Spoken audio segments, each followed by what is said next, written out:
నమస్కారం అండి. నమస్కారములు. ఓం శక్తిమో అండి. ఓం శక్తిమో.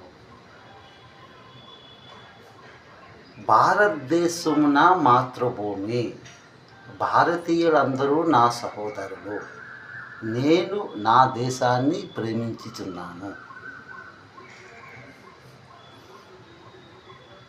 ఈ ప్రతిజ్ఞలో మనము చిన్నప్పుడు ఎలిమెంటరీ స్కూల్లో, హై స్కూల్లో అండి, స్కూల్లో మనం ఈ ప్రతిజ్ఞలు పాటలు చేస్తూనే ఉన్నాము, మాట్లాడుతూనే ఉన్నాం కదండి.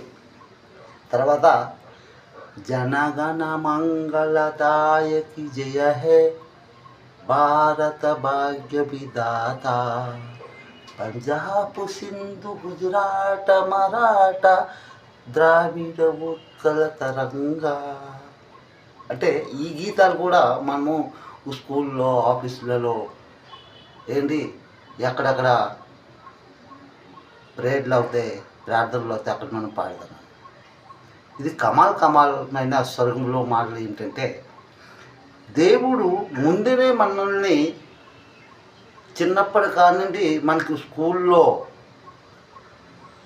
ఆఫీసులలో ఏంటి మన సంఘములలో మనకి ముందే ఈ పాటలు పాడించి మనల్ని తీసుకుని వెళ్తూనే ఉన్నాడు కదండి. అవునా కదండి. అది హిందూ, ముస్లిం, ఇస్సా, సిక్కుల నలుగురు అమ్మల కన్నా అమ్మ కనకదుర్గమ్మది. ఆ శాంతి సేవనే బ్రహ్మ విష్ణు పరమేశ్వరు, ఆ సత్యమే జయితే ఆ సింగ్ లాయన్ దాని మీదే కూర్చుంటాడండి ఆ అమ్మగారు.